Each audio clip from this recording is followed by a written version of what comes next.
2 weeks, like you said. Actually, I was just on my way to your house when I spotted you. This is the first time in my life that I've been provoked to hit a woman. Death Note, the first 25 episodes of the anime, is one of my favorite anime of all time.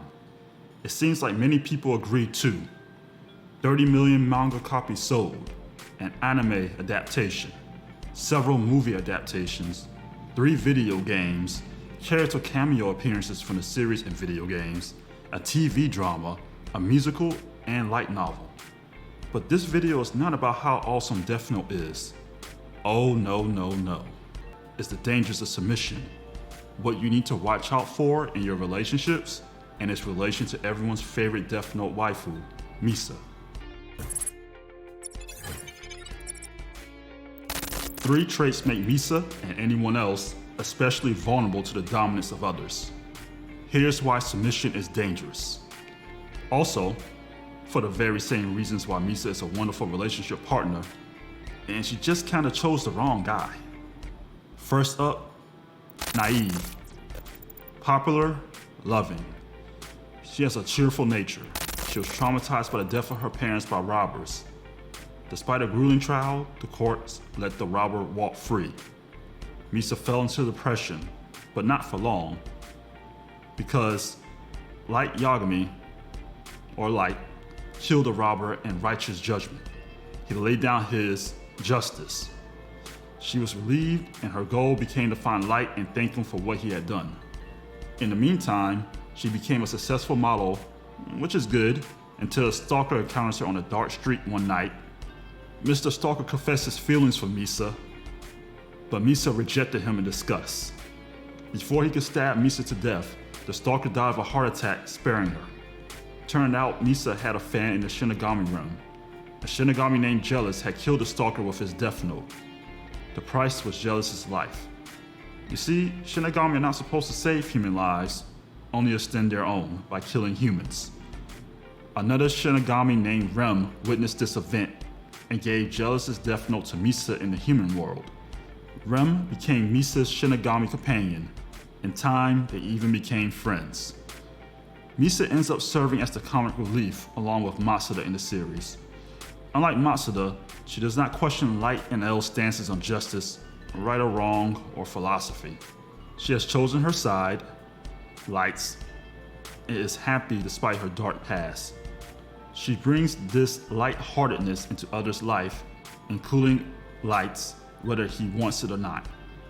This naivete is her primary weakness. She did not learn from the darkness in her past. This was a most important lesson indeed. The same darkness which caused her parents' murderer to kill is the same darkness that enabled Light to kill the murderer. She was blind to this fact, and Light exploited her inability to see the truth. Naivete makes dominance hard to resist. Number 2, she's committed. Misa proves without a shadow of a doubt, love conquers all until it conquers you. Once Light kills her parents' murderer, Misa determines her life purpose is to meet Light. She puts all her energy into meeting Light. Eventually Rem and Misa meet, and Misa does the ideal, which shortens her lifespan by half, but now she can kill people by just taking a look at them. She uses this power to find Light. Upon meeting him, she falls in love with him. She doesn't back down from her commitment to Light and his cause. She doesn't give up. She doesn't quit. Third, she's loyal. Over the series, Misa follows Light's instructions, for the most part. But she couldn't help herself when she didn't. She sticks to the love of her life like Gorilla Glue to paper. Plus, she puts her love above even her Shinigami partner Rem, who has a good deal of affection for Misa. Her commitment to Light overshadowed any feeling she had for Rem. After all, after Rem dies to save her, she is unaffected. She barely even mentions the death. Her love for Light triumphs over everything. Furthermore, she demands loyalty from Light too. When Light says he would need to date other girls to ensure L, his chief rival, does not realize Misa and Light have not made contact, she does not take it well at all. You're seriously gonna date other girls? Yeah, more or less. I don't want you to! If I see you with another girl, I'll kill her. Now, who's your favorite Death Note character and why?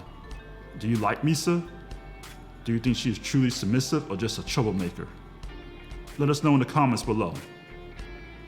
But with that said, all these things are the result of submission.